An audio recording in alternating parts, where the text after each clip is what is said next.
Bien, alors merci beaucoup. Je suis très heureux d'être ici. Ça fait à peu près 5 ans que je n'ai pas donné de conférence grand public. Je l'avais fait avec, à la FAPAM aussi, avec les parents partenaires. Donc là, je me disais que c'était le temps de peut-être reprendre du service, de reprendre un peu le contact avec les gens. Donc, aujourd'hui, je vais présenter sur le syndrome de Gilles de la Tourette. Je vais faire vraiment un tour d'horizon parce que chaque diapo pourrait faire l'objet d'une présentation de plusieurs heures, en fait, parce qu'on peut aller vraiment dans le détail. Donc, je vais commencer tout de suite par les mythes et les réalités. Si vous avez lu un peu le résumé, ce dont je voulais aborder, c'est un peu d'éclaircir ce syndrome-là. Qu'est-ce que c'est, comment le définir, mais aussi les mythes et réalités qui sont véhiculés parfois dans les médias, parfois chez les gens, dans la population en général, qui n'a pas été en contact avec ces gens-là. Donc, le premier, ça c'est une colle, en fait, je vous le dis tout de suite. Gilles de la Tourette, Georges Gilles de la Tourette est le découvreur du syndrome qui porte son nom. Donc, je ne vous demande pas de répondre tout de suite, mais on va, durant la présentation, vous allez voir les réponses à ça. Le syndrome est transmis génétiquement, très rare. Les personnes aux prises avec le syndrome de Gilles de la Tourette profèrent toujours des insultes, des mots et des gestes obscènes, sont impulsifs, et ils ont des symptômes variables et fluctuants d'un individu à l'autre et au fil du temps. Donc, ce qu'on veut dire par là, c'est que c'est des symptômes qui peuvent soit complètement disparaître et revenir comme ça chez une personne, et chaque personne aurait des symptômes très différents. Ont la capacité de supprimer leur tic pendant quelques minutes ou quelques heures dans certaines conditions. Donc, on va essayer de passer un peu tout ça. Le plan de la soirée, ça va être... Moi, j'aime toujours commencer un peu avec un historique. Où est-ce que ça remonte exactement? Aussi, j'aime beaucoup aborder les classifications. On va aborder les nouvelles classifications qui ont commencé cette année, qui n'ont pas changé grand-chose, mais on va parler du DSM-5 un tout petit peu. On va parler des critères reliés à ça, aussi la prévalence, les évolutions et les développements là-dedans. On va parler un peu des causes neurobiologiques, psychologiques, comportementales un peu, et les traitements courants et les traitements qui sont expérimentaux. Ce à quoi on peut s'attendre là, dans les prochaines années, parce qu'il y a eu beaucoup de développement dans les dernières années, et il va y en avoir aussi dans les années à venir. Donc, on va commencer par un petit peu d'histoire. On n'a pas vraiment de source ou de racine à quand exactement ça remonte. Le premier ou la première personne qu'on a vue qui avait le syndrome de Gilles de la Tourette, mais on a quelques écrits qui remontent au Malleus Maleficarum, qui était un peu une espèce de livre, de handbook pour ou de prescription de comment traiter les gens qui n'étaient pas comme tous les autres, en fait. Dans ce temps-là, on disait qu'ils étaient possédés du démon, possédés par autre chose. Donc, on peut le traduire par The Witch Hammer. Ça, c'était au Moyen Âge. Et là, on a pour la première fois répertorié dans l'édition qu'on appelle l'édition de Cologne, qui mentionne l'exécution d'un religieux, en fait, qui proférait des insultes, qui avait des gestes, qui semblaient être possédés par le démon, en fait. C'était ça qui pensait à l'époque. Et on croit que c'est probablement le plus ancien cas répertorié de syndrome de Gilles de la Tourette. Ce n'était pas encore nommé comme ça, bien effectivement. Donc, le premier qui a parlé ou qui a décrit ce qui ressemblait le plus à quelqu'un qui a le syndrome de Gilles de la Tourette, c'était Jean-Marc Itard. Donc, vous avez la réponse à la première question que je posais. Est-ce que c'est Gilles de la Tourette, non. C'est vraiment Jean-Marc Itard qui était le premier à décrire systématiquement ces cas-là. Lui, c'était un médecin spécialisé à l'Institution des sourds et muets de Paris. Donc, c'était vraiment ça, sa spécialisation, mais il a quand même fait beaucoup de choses en plus. Il a travaillé en 1825, il a rencontré un cas, donc son premier cas, c'était la marquise de Dampierre, qui a vécu à peu près toute sa vie dans son château, en fait, qui n'est pas vraiment sorti, mais qui était un peu disons, une source de curiosité pour les gens qui la voyaient gesticuler, qui la voyaient... bon, Itard, il a décrit ça, ces symptômes-là de la marquise, qui était marqué beaucoup par de l'écholalie, de la coprolalie. On va voir un petit peu plus loin qu'est-ce que c'est. Il a aussi vu que c'était quelque chose qu'elle avait développé à partir de l'âge de 7 ans. Et ça a duré ça jusqu'à sa mort à 85 ans. Un deuxième médecin qui a travaillé sur ça, qui a été un peu plus systématique dans la description des tics, c'est Armand Trousseau. Lui, c'est un petit peu plus tard, c'est en 1867. Lui, il a décrit très bien les contractions musculaires qu'il voyait chez ces patients-là. Il fallait les décrire de façon un petit peu plus précise. C'était des contractions musculaires instantanées et rapides, involontaires, limitées à un petit nombre de muscles. Ça peut être à partir de la face, du cou, du tronc ou des membres. Et il y a aussi clignotement des yeux ou clignotement des paupières, hochement de tête, contorsion brusque et soulèvement d'épaule. Donc, il a noté tout ça. Et un dernier point important, c'est le premier à souligner qu'il pourrait y avoir un aspect héréditaire à ça. Donc, les patients qui voyaient, ils voyaient qu'il pouvait y avoir un oncle, une tante, soit le père ou la mère était aussi atteint des mêmes tics. Puis, c'est lui le premier qui a posé comme hypothèse que ça pourrait être peut-être héréditaire. Donc, ici, j'amène cette fresque ici. C'est quelque chose que vous avez probablement déjà vu avant. C'est une fresque qui a été peinte à la Salpêtrière à Paris. C'était un hôpital très reconnu. Au 19e siècle, c'était un peu le ground zero, si on veut, de la neurologie. Et on se retrouve ici avec un chercheur au milieu, celui qui a la tête blanche ici, c'est Charcot, Jean-Martin Charcot. En fait, et en avant ici, c'était un peu son disciple, c'est Gilles de la Tourette. Et derrière, juste en arrière, c'est Babinski. Ceux qui sont médecins ou cliniciens connaissent bien les fameux réflexes plantaires de Babinski.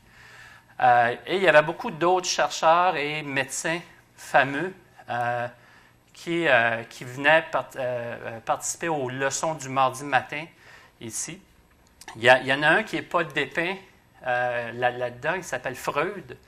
Freud était un disciple aussi de Charcot, un grand admirateur de Charcot. Pourquoi? C'est parce qu'à cette époque-là, ils expérimentaient beaucoup autour de l'hypnose, entre autres pour moduler l'hystérie, pour traiter l'hystérie. Et Charcot, c'était vraiment un des initiateurs de ça à l'époque. Charcot est considéré à la fois comme le père de la neurologie, le père de la neuropsychologie et le père de la psychiatrie aussi. Dans les différents congrès où on va, j'ai souvent entendu chacun se réclamer qu'ils étaient un peu le fils ou le petit-fils de Charcot. Donc, je mentionne ça parce que Tourette, qui était très, très admiratif aussi de Charcot, n'a pas travaillé beaucoup sur les tics. Ce n'était pas ça l'essentiel de son travail. Il a surtout travaillé sur l'hypnose, sur l'hystérie, puis il a publié des livres sur ça. On va le voir sur la prochaine diapo. Donc, on arrive à Gilles de la Tourette, donc c'est Georges Albert Brutus Édouard Gilles de la Tourette, mais Gilles de la Tourette, c'est son nom de famille. Il ne s'appelait pas Gilles comme prénom, c'était Georges. Et comme je le disais plus tôt, il a publié des livres, dont un sur l'hypnotisme et un autre sur les états neurasthéniques. Il a quand même travaillé et il a été très systématique au niveau de la description d'éthique. C'est qu'en 1885, Charcot lui a proposé d'étudier des cas atteints de ce qu'on appelait les tics compulsifs et de les décrire vraiment systématiquement d'une façon assez précise. Donc, lui, il a pris 9 de ces patients-là, et dont la marquise de Dampierre, qu'il a vu à un âge beaucoup plus avancé, on parle de 60 ans plus tard, après Itard. Donc, Charcot, c'est lui qui l'a référé à Tourette. Et il l'a vu plusieurs fois. Donc, Charcot l'a vu plusieurs fois et Tourette l'a mis comme son cas, si on veut, numéro 1. Et il en a décrit 8 autres. En 1890, un des élèves de Tourette, qui s'appelait Catroux, a consacré une thèse qui se basait sur 26 autres observations inédites qui étaient communiquées par Tourette. Donc, c'est là où toute la définition qu'on a aujourd'hui des tics dans l'actuel DSM-5, c'est à peu près les mêmes critères, en fait, qui ont été décrits au 19e siècle. Ça n'a pas beaucoup changé depuis ce temps-là. Donc, c'était déjà suffisamment précis, probablement. Je suis allé lire un peu ses écrits, puis c'était un peu comme si ça n'a pas beaucoup changé. On aurait pu prendre ses écrits puis les apporter maintenant, et on aurait encore à peu près le même problème ou la même chose. Donc, lui, ce qu'il disait, j'ai retenu un petit paragraphe, lui, ce qu'il disait, c'est « Si je me suis autant attaché à la symptomatologie et à l'évolution de la maladie des tics convulsifs, c'est que cela m'a paru indispensable dans l'intérêt du diagnostic qui souvent mérite d'être précisé. » Donc, ça mérite d'être précisé, c'est encore vrai aujourd'hui. Il vous semblera peut-être que ces précautions soient inutiles, étant donné la physionomie très nette de l'affection. Détrompez-vous, bien que 15 ans déjà nous séparent du jour où j'ai isolé ce syndrome morbide, la réalité n'est pas moins que l'affection est encore trop souvent méconnue. Donc, c'est encore vrai aujourd'hui. Ça reste encore relativement méconnu comme syndrome. Et ce n'est pas parce que c'est rare. Je vais vendre la mèche. C'est beaucoup moins rare que ce qu'on pensait. Ensuite, il y a eu après Tourette, on n'en a pas beaucoup reparlé durant le 20e siècle. En fait, si ce n'est que durant les années 20, il y a eu une épidémie d'encéphalite qui s'est déroulée entre 1915 et 1926. Et ce qu'on a observé, c'est ceux qui réussissaient à se rétablir de ces encéphalites-là développaient des tics, en fait, qui ressemblaient beaucoup aux tics décrits par Tourette. Donc, ça entraînait une épidémie de troubles de mouvement, de tics. On a appelé un syndrome qu'on appelle la clasomanie, qui vient du grec klaso, hurler. C'est des patients qui avaient des tics, mais qui étaient très vocales. Aujourd'hui, on sait que, par exemple, ce type d'affection-là, c'est un critère d'exclusion pour le diagnostic. Quelqu'un qui aurait eu une encéphalite, qui a développé des tics, on ne va pas faire un diagnostic du syndrome de Gilles de la Tourette.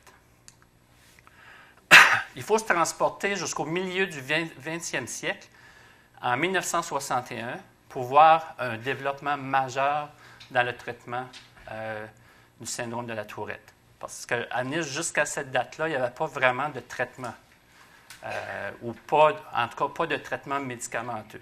Donc, c'est Seigneau, un autre Français, Seigneau, en 1961, qui parlait, qui était très, très optimiste. Lui, dans son article, il disait que c'est la guérison avec le R1625, ça c'est le nom de l'aldol à l'époque. parce que c'était encore sur la mise en marché, c'était très expérimental. Et ça a été repris 4 ans plus tard par un Américain. À partir de là, c'est les Américains qui ont pris le contrôle de toute la recherche, si on veut, ou presque, que toute, pour développer, pour faire des essais cliniques avec différents médicaments, des neuroleptiques, entre 1965 et 1980. Mais on pourra y revenir pour les médicaments un petit peu plus loin. Ensuite, on se transporte 30 ans plus tard dans la décennie 90. On a appelé ça « The Decade of the Brain ». C'est le président des États-Unis qui avait décrété que ça allait être la décennie 90, qu'elle allait être la décennie du cerveau, et qu'on allait faire de la recherche et investir massivement dans ce type de recherche-là. Ce n'est pas dans la décennie 90 qu'on a vu les résultats, c'est dans la décennie 2000 qu'on a vu vraiment les résultats de ça. Et on a eu toutes sortes de développements avec l'imagerie cérébrale qui était plus abordable. On a repris des mesures électroencéphalographiques, toutes sortes d'autres mesures aussi pour mettre à jour puis pour aller chercher ce qui ne fonctionnait pas. On a ici une reproduction d'une résonance magnétique avec les points qui pointent ici. C'est les points qui sont utilisés, par exemple, dans la stimulation cérébrale. Donc, on est rendu qu'on peut stimuler certains points, et je pourrais y revenir un petit peu plus tard d'une façon beaucoup plus précise, mais on peut stimuler certains points dans les cas de Tourette très graves, et on est capable de vraiment diminuer la fréquence des tics. Donc, on commence à aller stimuler certains points et on commence vraiment à comprendre quels sont les endroits qui sont affectés. En plus, avec l'électrophysiologie couplée à ça, ça nous permet d'aller beaucoup plus loin aussi. Donc, ça, c'est la décennie 90 et on peut voir ici toute une progression des publications entre 1990, à peu près où la recherche en imagerie cérébrale commençait à beaucoup se développer, et 20 ans plus tard. Donc, on peut voir une augmentation vraiment des recherches en imagerie cérébrale dans le syndrome de Gilles de la Tourette. Là, on est rendu à près d'une centaine de publications qui sortent sur ça. Donc, on va passer maintenant qu'on a fini avec la partie historique, on va passer aux définitions, aux classifications et quels sont les critères pour dire qu'on a affaire à quelqu'un qui a un syndrome de Gilles de la Tourette. On a maintenant, depuis mai 2013, la classification DSM-5. On a un peu réaménagé les choses, mais on reste grosso modo avec les mêmes critères. Donc maintenant, au lieu de le classifier dans les troubles premièrement diagnostiqués à l'enfance, on va appeler ça troubles neurodéveloppementaux. Et là-dedans, il y a une sous-catégorie qui est troubles moteurs. Et il y a d'autres sous-catégories, problèmes de coordination, mouvements stéréotypiques, et on arrive au désordre tic. Donc, là-dedans, on a 5 principales sous-classifications. Je vais surtout parler du Tourette Disorder, ou le syndrome de Gilles de la Tourette, et les tics chroniques, moteurs ou vocaux. Donc, on va essayer de faire un peu la part, quelle est la différence un peu entre les deux. Les critères diagnostiques du DSM-5 sont les suivants. Donc, on parle de présence de tics moteurs et vocaux à un moment quelconque au cours de l'évolution de la maladie. Donc, ça n'a pas besoin d'être exactement ensemble, mais il faut qu'il y ait eu des tics à un moment quelconque au moment de l'évolution. Les tics peuvent fluctuer en fréquence, mais ils ont persisté pour une période de plus d'une année. Donc, il faut que ça ait duré plus longtemps qu'une année. Début avant l'âge de 18 ans. Donc, il faut que ça ait commencé avant 18 ans. Sinon, c'est dans les troubles de tics non spécifiés. Les tics ne sont pas attribuables aux effets physiologiques d'une substance ou une autre condition médicale. Et altération significative du fonctionnement, ça a été retiré en 2000. Donc, parce qu'on s'est rendu compte que les gens qui ont des tics, qui ont le syndrome de Gilles de la Tourette, pouvaient quand même fonctionner. Donc, ce n'était pas nécessaire d'avoir cette altération du fonctionnement. Donc, c'est retiré depuis 2000. La prévalence. Avant les années 60, c'était considéré comme très rare. On avait moins de 100 cas de répertoriés. Donc, c'était plus rare, mais ça ne veut pas dire qu'ils n'existaient pas. C'est juste qu'on ne les identifiait pas, on ne les diagnostiquait pas. Maintenant, on parle plus de 1 sur 100, 1% de la population à 1 pour 1000. Il y a des tics qui peuvent, selon les études, là, qui peuvent varier entre 10 à 25% des enfants d'âge scolaire. C'est des tics qui finissent par disparaître. Ça peut sembler beaucoup, 10 à 25%, mais c'est des tics qui sont plus de type transitoire, donc qui ne restent pas pour une période très longue. Qu'est-ce qui a changé depuis 40 ans qui fait que maintenant, on en identifie plus? Bien, premièrement, on est beaucoup plus sensibilisé à ce problème-là, je crois. Ce n'est pas encore complet, mais quand même. L'évaluation et le diagnostic sont quand même beaucoup plus systématiques qu'avant. Mais le problème qu'on a, c'est qu'il n'y a pas énormément de spécialistes à chaque coin de rue qui peut diagnostiquer ce syndrome-là d'une façon vraiment sensible et systématique. Donc, c'est un peu la contrepartie. Et un point important, c'est que ça touche les garçons plus que les filles. Donc, il y a 4 garçons pour une fille. C'est relativement stable, là. Il n'y a pas de changement selon les études que j'ai eues. L'évolution des tics est la suivante. Les tics moteurs vont survenir typiquement entre l'âge de 3 et 8 ans, avec une période transitoire. Ça va s'exprimer beaucoup par ça va commencer par des clignements d'yeux intenses, contractions faciales aussi. Ensuite, ça peut se déplacer vers le bas du corps, vers les membres inférieurs. Et on le voit ici dans la courbe, à partir de 5 ans jusqu'à 11 ans.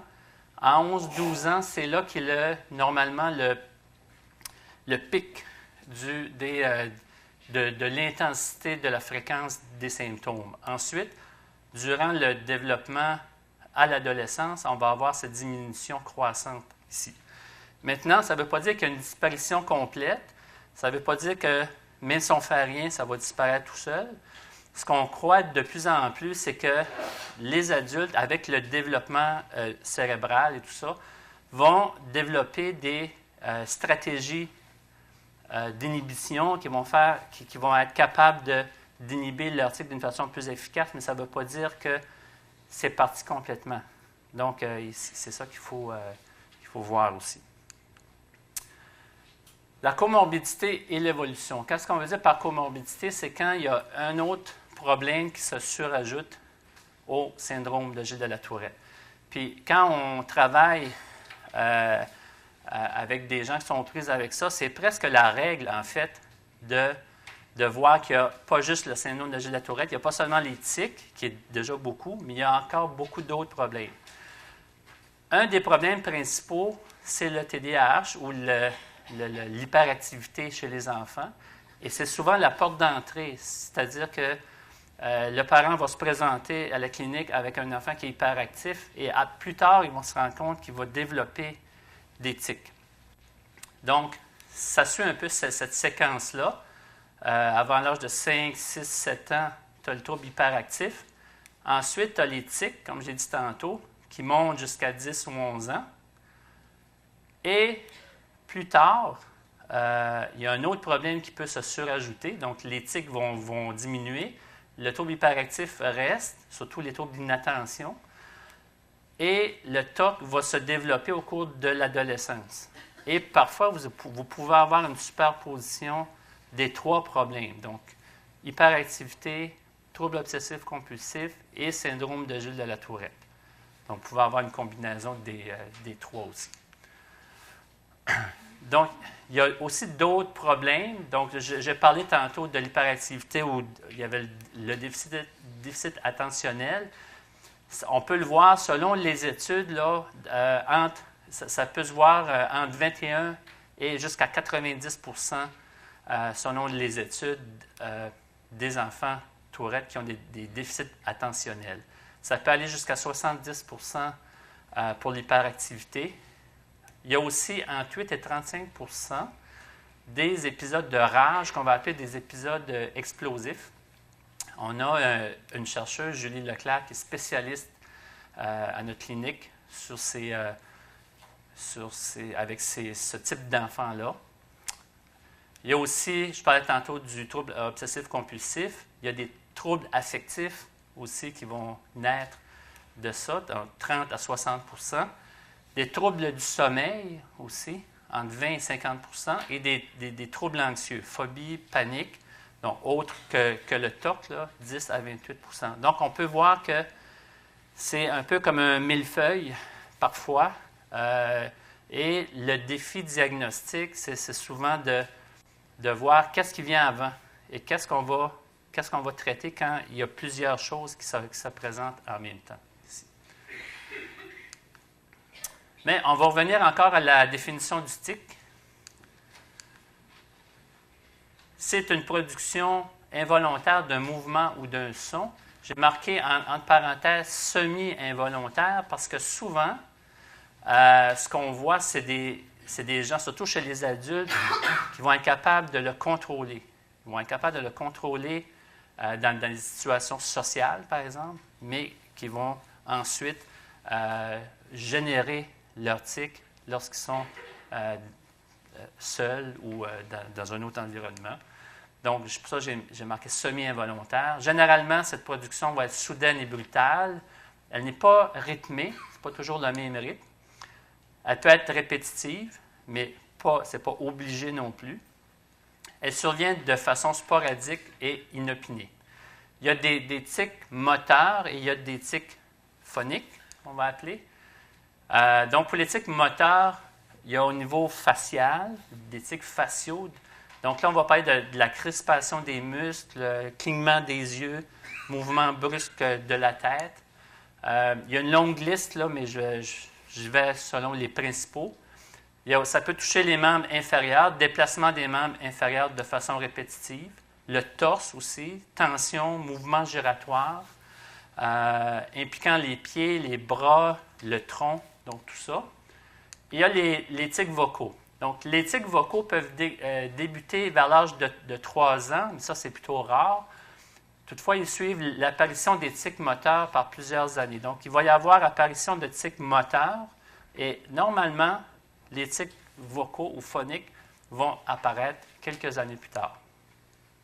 Ça peut prendre la forme de renifler, ronfler, racler, grogner, murmurer, tousser, aboyer. Encore là, il y a une longue liste de tics vocaux, crier. Il y a des vocalisations complexes, c'est un peu plus rare. Il y a l'écholalie, la répétition interminable de sons qui sont captés dans l'environnement. La palilalie, qui est la répétition de ses propres énoncés de phrases ou de mots en position finale. Donc, c'est le dernier ou c'est une répétition du suffixe d'un mot qu'on va répéter.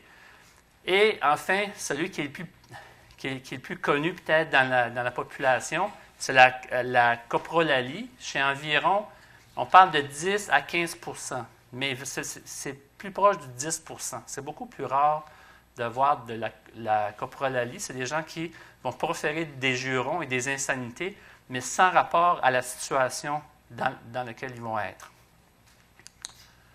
Il y a aussi des tics mentaux qu'on commence un peu plus à étudier. C'est, par exemple, rejouer mentalement des airs musicaux en boucle. Attention, ce n'est pas des vers d'oreille, par contre. Là, c'est des chansons en boucle qu'on va se rejouer. Compter mentalement sans raison. Il y a des pensées intrusives. Et là, le grand défi, pour les cliniciens, c'est d'essayer de faire la part des choses entre c'est quoi un tic mental et un trouble obsessif compulsif. Donc là, ça c'est un peu le cœur de la recherche en ce moment. Là, on essaie de trouver qu'est-ce qui appartient à un, qu'est-ce qui appartient à l'autre. Il y a aussi un secteur de recherche qui, depuis une dizaine d'années, prend plus de place, c'est ce qu'on appelle les bouffées prémonitoires. C'est que avant la génération d'un tic, il y a beaucoup de patients qui vont nous dire « ça s'en vient, j'ai quelque chose, là, j'ai une bouffée de tic qui s'en vient ». Ils sont capables d'identifier aussi les parties du corps où est-ce qu'ils vont ressentir cette bouffée prémonitoire-là, où est-ce que le musculaire va bouger. Donc, on va identifier là, avec un test comme ça, le test du bonhomme là, qu'on appelle, où on va demander à la personne de nous identifier quel est l'endroit sur le corps où il va ressentir ces bouffées prémonitoires-là. J'ai mis un énoncé en bas qui reflète un peu ce que les gens nous disent, c'est que si je ne peux pas physiquement tiquer, toutes mes pensées sont orientées vers ce tic, jusqu'à ce que je puisse y laisser libre cours. C'est un peu comme une chaudière d'eau qui se remplit, se remplit, se remplit. À un moment donné, il faut que le trop-plein finisse par sortir. Et il va y avoir des bouffées prémonitoires, une montée de tension qui va se faire. Et là, la thérapie, on va en parler un petit peu plus loin, mais la thérapie travaille à ce niveau-là aussi. Une chose qui est assez intéressante pour la clinique, à mon avis, c'est que l'occurrence des tics va suivre un certain pattern. Et on a utilisé ce qu'on appelle la théorie fractale. C'est une théorie mathématique où les gens vont... je ne sais pas si vous avez déjà vu une figure fractale, mais vous avez une grande figure, un peu comme un escargot, et si vous zoomez sur une partie de cette figure-là, vous allez avoir la reproduction de cette figure-là, mais en plus petit jusqu'à l'infini. Alors, on s'est dit, avec le même type de calcul, est-ce qu'on est capable de retrouver un certain pattern dans les tics, dans le syndrome de Gilles de la Tourette? Et là, ce qu'on voit, c'est que, par exemple, en bas, vous avez une échelle de temps en mois, où vous avez ici, chaque ligne représente des bouffées de tics. Et si vous zoomez vous rapportez ça en échelle de semaines, vous allez avoir le même pattern de bouffées de tics sur les semaines. Ensuite, les jours, les heures, les secondes. Et ça permet d'avoir une espèce de pattern que chaque personne a. Chaque personne a son pattern à lui. Ça permet de prédire après ça quand ça va se produire, avec quelle fréquence. Et mieux que ça, après ça, il faut mettre ça en contexte. C'est-à-dire, c'est par rapport à quel contexte, c'est dans quel contexte ces bouffées-là vont survenir. Donc, ça permet un peu d'objectiver un peu ces bouffées de tics-là. Il y a d'autres caractéristiques psychologiques utiles qui ne sont pas dans les critères DSM, mais quand même qu'on voit beaucoup en recherche, c'est que lorsque le patient se concentre intensément sur une tâche, les tics cessent.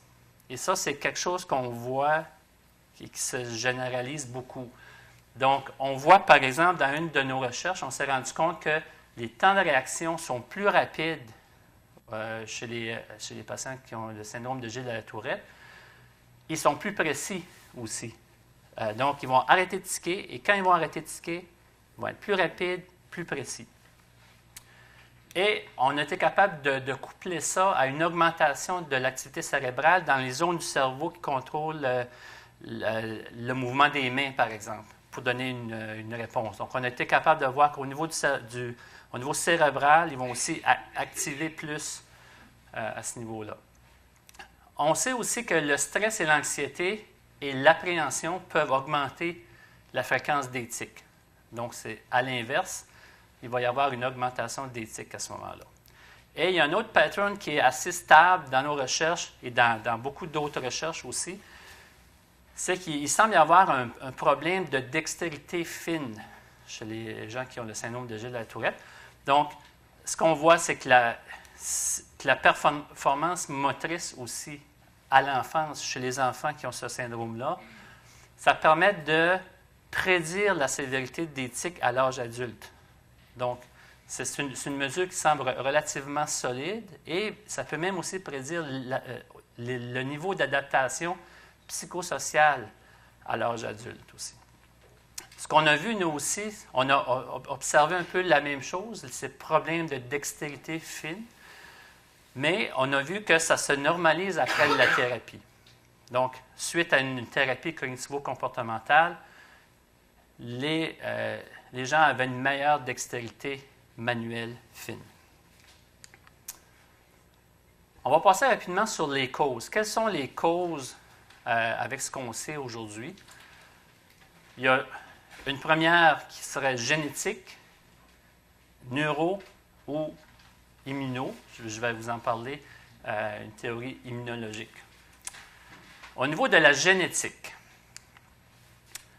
une personne, on sait ça depuis le 19e siècle, qu'une personne avec le Tourette a 50% de chances de passer la maladie à ses enfants. Si les deux parents sont atteints du Tourette, ça passe autour de 90-95%. C'est presque une certitude.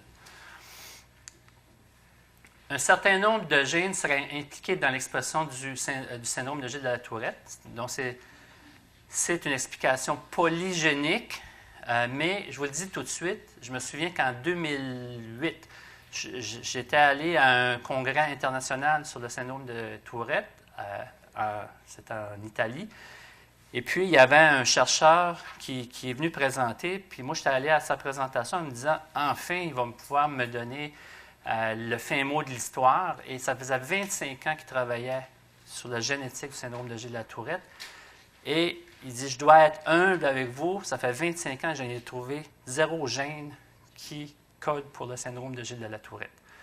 Donc, c'est un peu désespérant. Il y a quand même des bonnes pistes, mais ce qu'il faut voir maintenant, c'est qu'il n'y a pas un gène. Je pense qu'il ne faut pas aller chercher un seul gène, mais c'est vraiment un paquet de gènes, c'est vraiment polygénique.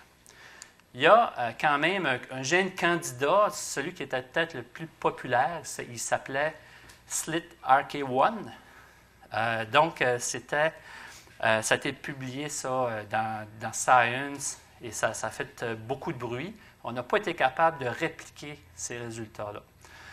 Mais ceux qui s'intéressent à ça un peu, vous pouvez aller voir l'adresse complète, c'est sur le chromosome 13, site 31.3. J'ai mis une flèche ici sur le gène en tant que tel. C'est un gène qui code pour une protéine qui permet un développement qui va promouvoir le développement du neurone.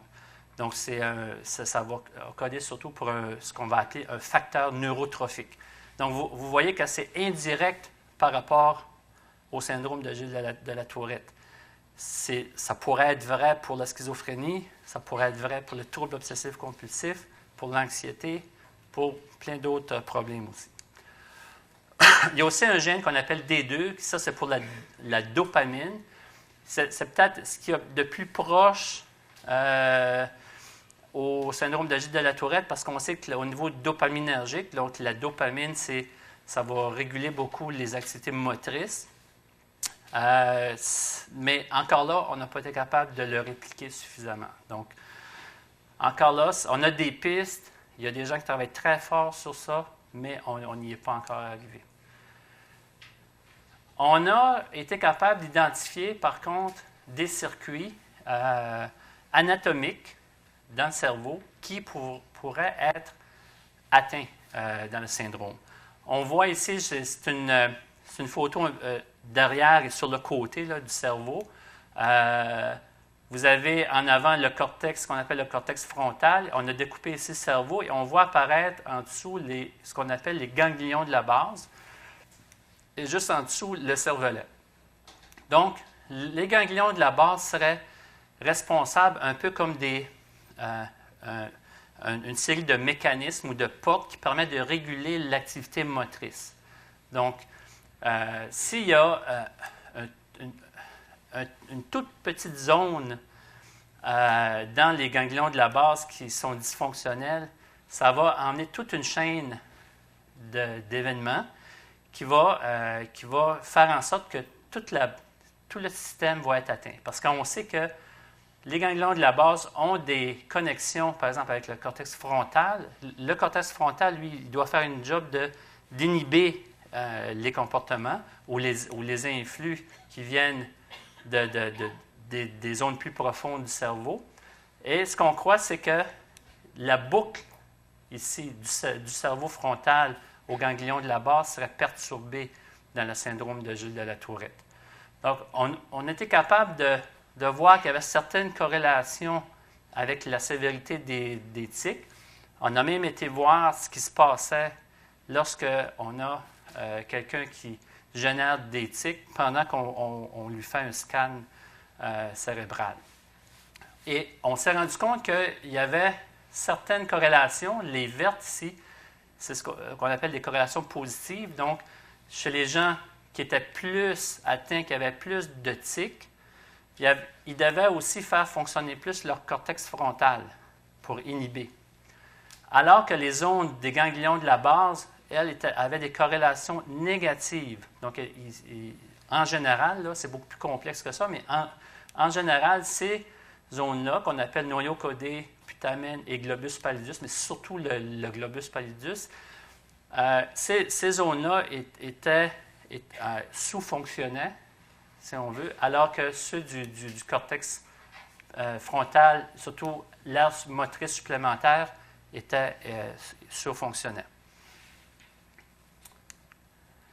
Il y a un autre problème, mais ça, c'est dans une sous-population de Tourette. C'est un problème qu'on va appeler le PANDAS. Donc, c'est une attaque immunologique ou auto-immunitaire. Donc, il va y avoir ce qu'on appelle une bataille immunitaire qui va être déclenchée par une infection. Cette infection-là va s'attaquer justement aux zones des ganglions de la base que je vous ai montré un petit peu plus tôt. Et il va y avoir des anticorps qui vont être envoyés pour combattre cette infection-là et ils vont endommager ces zones des ganglions de la base-là. Ça, c'est un peu une sous-catégorie dans le syndrome de Gilles de la Tourette parce qu'on s'est rendu compte qu'il y avait des enfants, par exemple, qui développaient ce syndrome-là subitement et suite à une infection. Et on a commencé à faire un lien entre les deux. Mais c'est encore assez controversé. À chaque fois que je vais dans un congrès où il y a un chercheur qui présente le PANDAS pour le syndrome de Gilles de la Tourette, les gens ne sont pas encore tout à fait à l'aise. C'est-à-dire qu'on ne peut pas dire que ça, c'est responsable du syndrome de Gilles de la Tourette, mais c'est responsable d'une sous-population du syndrome qui pourrait avoir eu ce type d'atteinte-là. On va sauter tout de suite au traitement courant. Donc, les traitements, normalement, qui sont utilisés en ce moment. Après ça, on pourra voir les traitements qui seront peut-être utilisés dans 10 ou 15 ans. Les médications pour traiter les tics chroniques, on a en haut, le plus utilisé en ce moment, c'est la clonidine. La clonidine, c'est un antihypertenseur et ça va jouer beaucoup sur la dopamine et sur l'adrénaline aussi. On voit qu'il y a une diminution des tics autour de 50%. Il y a l'aldol qui est à peu près, je dirais, le plus efficace, probablement encore comme en 1961, mais c'est entre 70 et 90% du nombre de tics qui va diminuer, mais comme on le sait, l'aldol va amener énormément de problèmes, d'effets secondaires, surtout à long terme. À long terme, quelqu'un qui prend ça pendant 10-15 ans va se retrouver avec des problèmes moteurs très importants. Le pimosine aussi, qui va jouer aussi sur la dopamine. Le risperdal aussi, qui on a vu il y a eu des essais cliniques qui ont été faits avec ça qui ont donné des bons résultats. Et il y a aussi des antidépresseurs qui peuvent être utilisés, mais avec moins d'efficacité quand même. On voit le Ritalin en bas comme stimulant qui va être administré surtout pour les enfants qui ont à la fois le syndrome de Gilles de la Tourette et un problème d'hyperactivité aussi avec ça. Mais on s'est rendu compte que le Ritalin, quand même, permet une diminution des tics. Bon, je sais, vous avez peut-être entendu parler que le Ritalin, dans les années 70, là, il y a eu une interdiction parce qu'on s'est rendu compte que les enfants qui prenaient du Ritalin avaient une augmentation des tics et même que des enfants qui n'avaient pas de tics commençaient à prendre du Ritalin, ils commençaient à avoir des tics. Mais on s'est rendu compte que même si les enfants n'auraient pas pris du Ritalin, ils auraient quand même développé des tics. Donc, on a réintroduit le Ritalin quand même avec une précaution en disant oui, les enfants qui ont le syndrome peuvent prendre du Ritalin, mais il faut quand même surveiller l'augmentation des tics. Donc, ça, c'est la principale liste de pharmacopée. Il y a peut-être la guanfacine aussi qui pourrait apparaître avec la clonidine, là, qui fait un peu le même travail, mais semblerait-il avec moins d'effets secondaires. Si vous voulez avoir plus de renseignements sur ça, il y a le Canadian Guidelines for Evidence-Based Treatment for Tourette Syndrome. Ça a été publié cette année par Tamara Pringsheim de l'Alberta. J'ai mis le lien en bas, vous pourrez aller voir. Ils font un tour d'horizon de tout ce qui existe comme traitement actuellement, cognitivo-comportemental, pharmacologique, et puis ils font le tour de tout ça. Puis j'ai mis en bas la référence dans le Canadian Journal of Psychiatry, publié en 2012. Bon, on va arriver à la psychothérapie. Donc maintenant, on sait que ce n'est pas seulement la médication qui doit être utilisée. On doit utiliser aussi avec la médication, si possible, si disponible, la psychothérapie. Si on parle de la psychanalyse, ça a été abandonné à partir de la découverte de l'aldol. Donc, ça ne donnait pas de résultat ou presque aucun résultat. Donc, on s'est dit, dans les années 70, il y a des gens qui ont commencé à développer une approche cognitivo-comportementale pour les tics au début des années 70. C'est Ezrin et Peterson en 73 qui travaillaient sur le renversement des habitudes. Donc, c'était plus comportemental que cognitif. Et un autre qui est Piacentini, beaucoup plus récemment, en 2010, qui intégrait le modèle de renversement des habitudes, mais avec toute une restructuration cognitive et comportementale. C'est une étude quand même très sérieuse qui a permis de réintroduire la psychothérapie comme traitement efficace au niveau du syndrome de Gilles de la Tourette. Donc, c'est un coffre d'outils, si on veut, additionnel qui s'ajoute. Eux, ce qu'ils ont vu, c'est que dans l'échantillon, c'est qu'il y avait une diminution de 87% des symptômes. Et ça, c'était durable même après 6 mois. Donc, à la différence parfois des médicaments, lorsqu'ils sont retirés, les symptômes reviennent. Alors que dans la thérapie cognitivo-comportementale, il peut y avoir un bon maintien des acquis ici. Il y a aussi mon collègue Kieran O'Connor qui est ici, qui a travaillé beaucoup sur ces modèles-là, mais en ajoutant aussi des mesures physiologiques aussi dans le traitement. Et ce qu'on voit, c'est en moyenne, c'est à peu près un peu la même chose, diminution d'environ 87% des symptômes. Ça varie de diminution d'éthique entre 75 et jusqu'à 100%. Et chez 65% des patients, il y avait une diminution de 52% des tics qui se maintenaient après 2 ans. Donc, il y a aussi un maintien plus loin que 6 mois encore. Diminution de l'anxiété ici dans ces études-là. Donc, on touche au syndrome comme tel, au tic, mais un peu par la bande, on réussit à diminuer l'anxiété. Donc, les scores d'anxiété diminuent. La dépression aussi. Il y a souvent des scores de dépression beaucoup plus élevés chez les gens avec les tics. Ça, c'est chez les adultes ici, là. Amélioration aussi de la dextérité fine, comme je l'ai mentionné plus tôt. Et on a aussi des recherches qui ont montré que la thérapie cognitivo-comportementale avait un effet sur l'activité cérébrale, avec pour effet de normaliser l'activité cérébrale.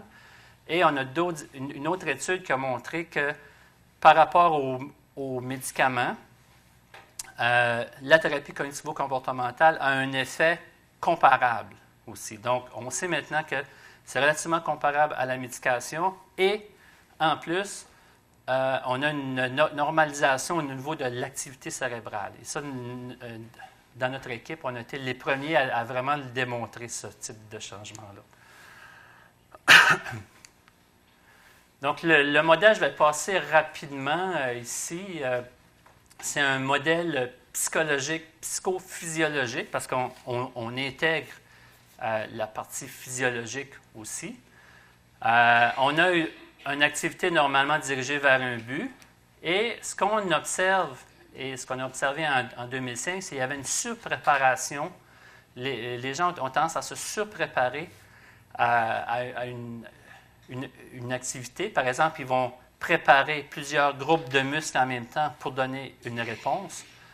Ce qui va faire que ça va être plus difficile d'inhiber une réponse ou de réprimer une action. On s'est rendu compte aussi que l'activité du cortex qui génère les réponses motrices, qu'on va appeler le sensorimoteur, va être beaucoup plus augmentée. Et la préparation, elle, va être inappropriée et il va y avoir plus de tension dans le muscle. Et on s'est rendu compte que le muscle du cœur, par exemple, était, avant traitement, le muscle, ça va être tout ou rien. Donc, les gens vont contracter le muscle du cœur d'une façon tout ou rien. Donc, il faut intervenir à ce niveau-là aussi. Donc, s'il y a cette préparation inappropriée, une tension dans les muscles affectés, il va y avoir déclenchement du tic. Ensuite, il va y avoir relâchement de cette tension-là et on va rentrer dans une boucle de renforcement, si on veut.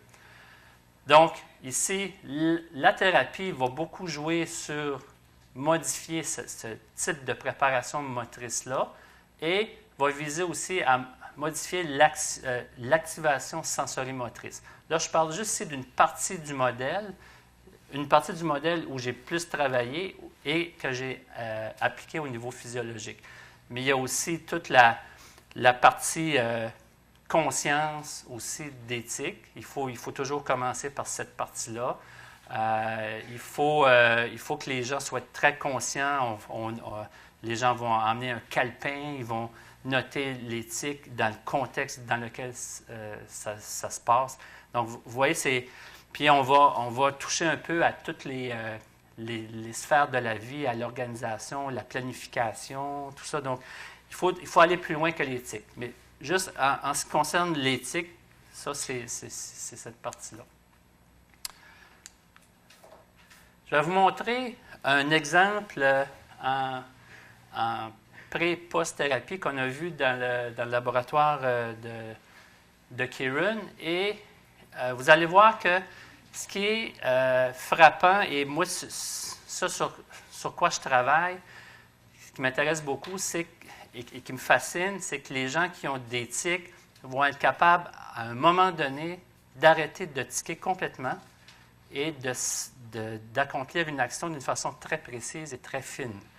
Et j'ai un bon exemple à vous montrer ici. C'est un joueur de guitare classique qui venait. On était toujours très enchantés quand il venait au laboratoire, parce qu'il nous jouait toujours des beaux airs de guitare. Et donc, je vais partir tout de suite. Ah, ça va y aller. Donc, c'est un patient avec tic chronique, phonique et moteur en pré-thérapie. Donc là, il va accorder son instrument. Donc, on voit qu'il y a des tiques qui agissent sur l'ensemble du corps.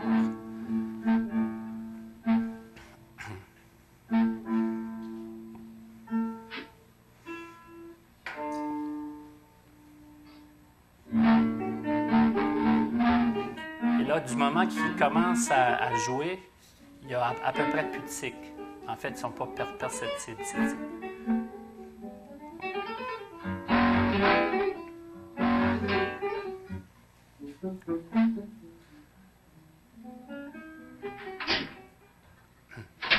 Donc ça, c'est après, une fois qu'il a eu fini, il enregistre sa guitare. Et là, ces tics ont recommencé. Et là, il va commencer son entrevue. Et on va le voir un petit peu plus loin.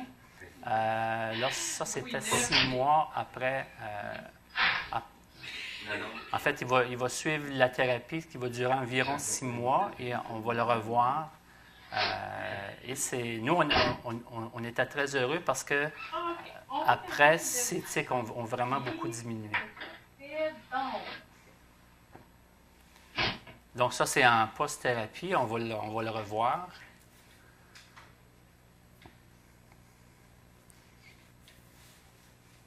Là, on n'a plus de son, mais ce qu'on veut voir, c'est justement cette fréquence-là. Il va rester encore des tics très, très légers, mais ça va être beaucoup moins fort.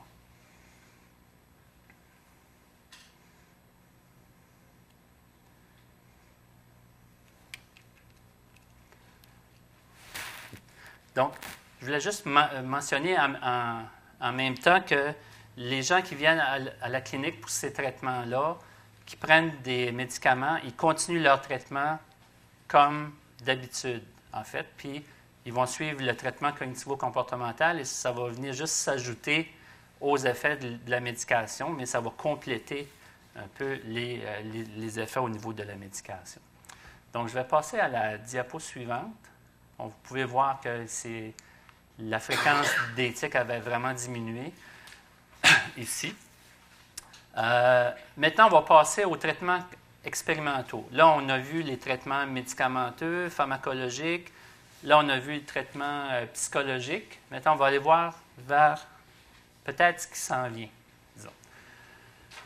La stimulation électrique DBS ou Deep Brain Stimulation, je vous dis tout de suite, ça ne sera jamais un traitement pour tous les Tourettes. Ça va toujours être un traitement de dernier recours lorsque la médication ne fonctionne plus et que la thérapie non plus ne fonctionne plus, ou les deux mis ensemble, il n'y a plus rien qui fonctionne. Donc, il faut que c'est un des critères pour être admis à ça. Et ce qu'on va faire, c'est qu'on va percer un trou et on va aller implanter une électrode sur un des sites candidats qu'on croit qui est responsable de générer les tics. Donc, on va stimuler cette région affectée-là.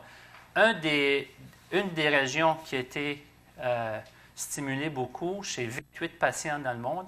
En tout, il y a, à l'heure actuelle, là, il y a une 50aine de patients qui ont passé par là dans le monde entier. Donc, ce n'est pas énorme non plus.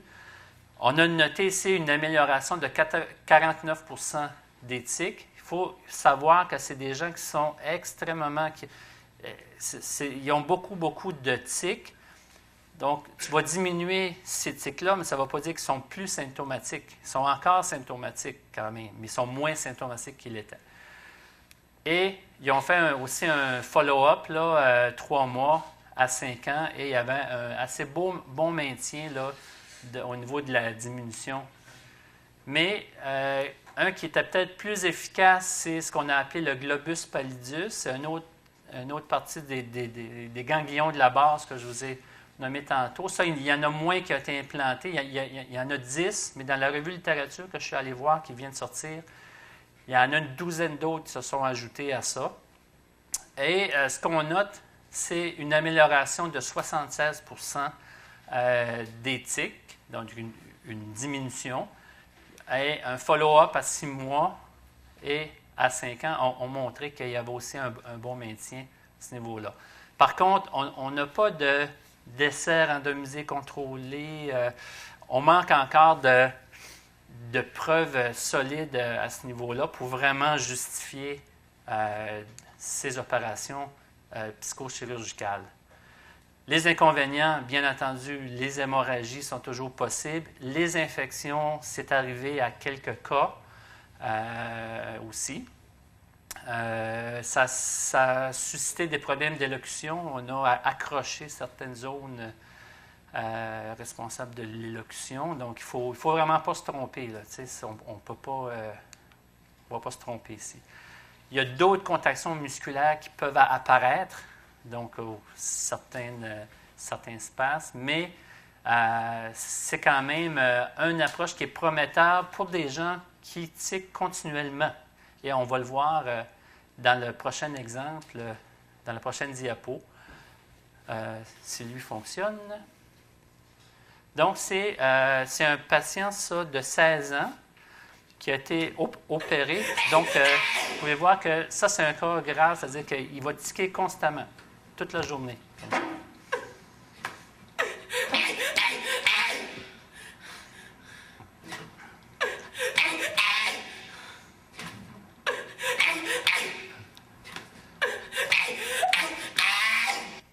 Donc, dans le segment 2, là, on va le voir, mais suite à son opération, lui, il a été opéré dans le globus pallidus.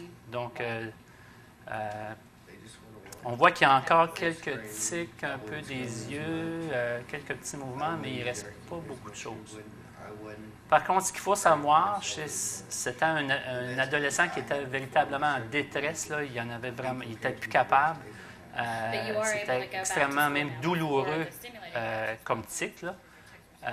Et suite à son opération, ils se sont rendus compte qu'il y avait des troubles obsessifs compulsifs qui sont apparus, qui ne pouvaient peut-être pas s'exprimer avant parce qu'il était trop envahi par les tics. Et on s'est rendu compte aussi qu'il y avait des problèmes de personnalité importants aussi qui se sont développés suite à ça aussi. Donc, ça n'a pas tout réglé nécessairement. Ça a réglé les tics pour lui. Donc, il peut fonctionner, là, au moins. Il peut sortir, puis il peut sortir de l'hôpital, puis faire autre chose. Mais ça... Donc, ça, c'est c'est au Texas. C'est le docteur Joseph Yankovic là, qui est assez fameux là, pour ces opérations neurochirurgicales ici. Il y a un autre type qui est moins invasif, on n'a pas besoin de percer, c'est la stimulation magnétique transcrânienne. Donc, on commence seulement à expérimenter avec ça. Donc, ce qu'on va faire avec une espèce de coil, comme on voit ici, on va envoyer un champ magnétique très puissant, mais très, très court, qui va permettre de stimuler certaines régions du cerveau, ici, pour soit activer ou désactiver certaines portions. Donc, c'est une stimulation magnétique des régions concernées, c'est non invasif. On a observé jusqu'à date qu'il y avait une diminution des tics transitoires pendant 8 heures, mais on est en train de raffiner cette méthode-là et on est en train d'essayer d'autres méthodes de stimulation plus rapides. Donc, on va envoyer plusieurs bursts, si on veut, avec des thérapies de maintien sur plusieurs jours, même plusieurs semaines. Et on s'est rendu compte que ça durait beaucoup plus longtemps. Donc, les effets ou la diminution des tics réussit à se normaliser assez bien. Mais c'est très expérimental. Il y a beaucoup de recherches là, qui vont sortir là, d'ici 2 ou 3 ans sur ça, puis on va être un peu plus tiré au clair avec ça. Inconvénient pour le moment, très peu d'études sur le sujet. Donc, on attend qu'il y ait d'autres études qui sortent au niveau du syndrome de Gilles de la Tourette. Maintenant, je vais juste un petit temps encore pour parler des facteurs de protection. Qu'est-ce qui peut protéger un peu l'expression des tics? Support de l'environnement, très important. Les amis, la famille, les parents, le support de l'environnement, c'est super capital. Il y a aussi l'hygiène du sommeil, une bonne hygiène du sommeil régulière. On a vu que ça diminuait à moyen et à long terme la fréquence des tics. La gestion du stress, l'organisation, beaucoup avec les enfants aussi, chez les adultes. Toute cette gestion-là est très importante. Programme d'exercice physique, ça c'est quelque chose qu'on veut dans notre groupe d'études. On veut aller voir si un programme d'exercice physique ne pourrait pas potentialiser les effets d'une thérapie. Donc, ça, on va investiguer ça aussi. Qu'est-ce qui permet de protéger aussi, c'est la présence de talents spéciaux.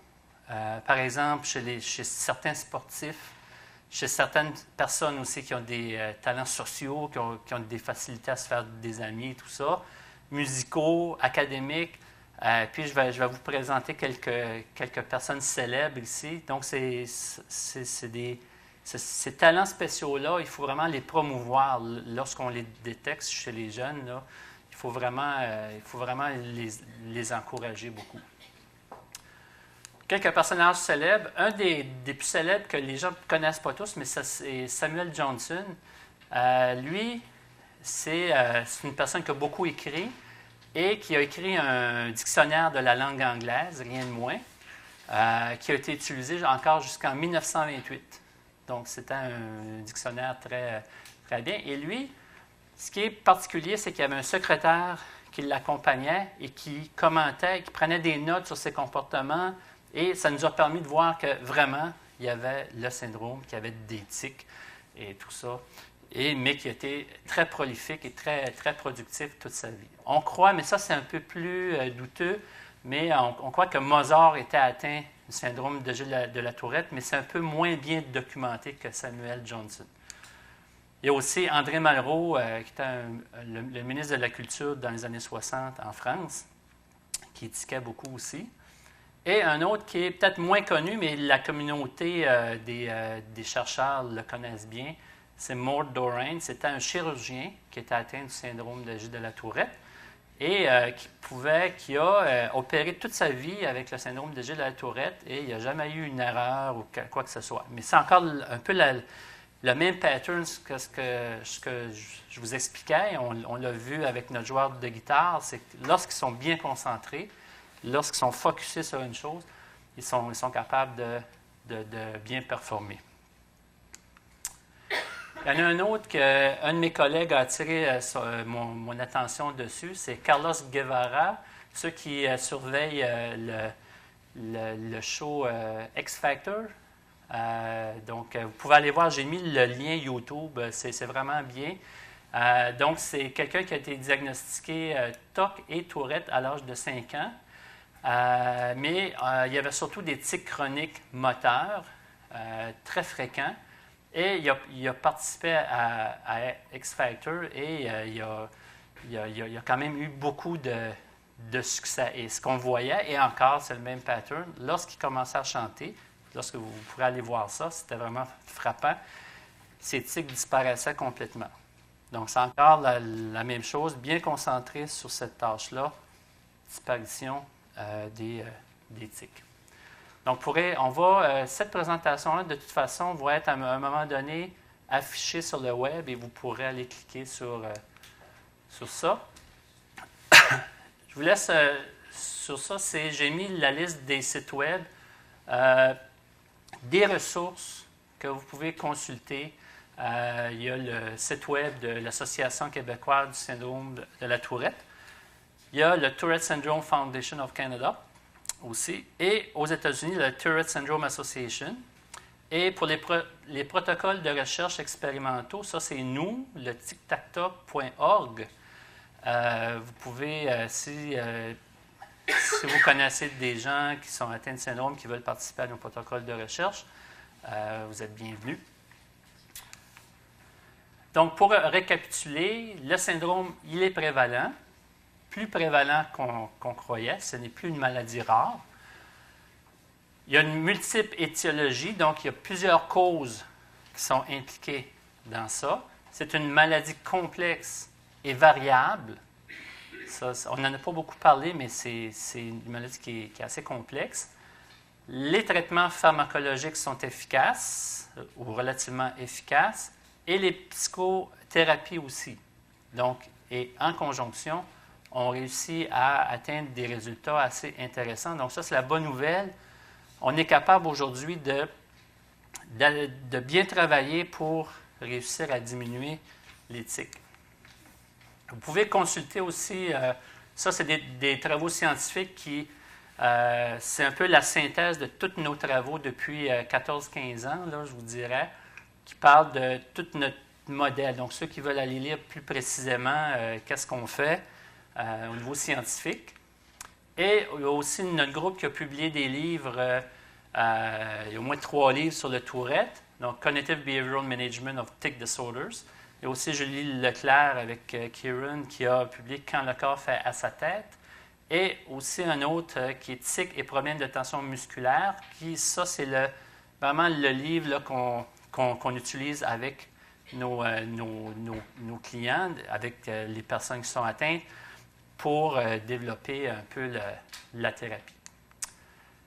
Alors, on vous remercie tous et toutes d'avoir été présents ce soir.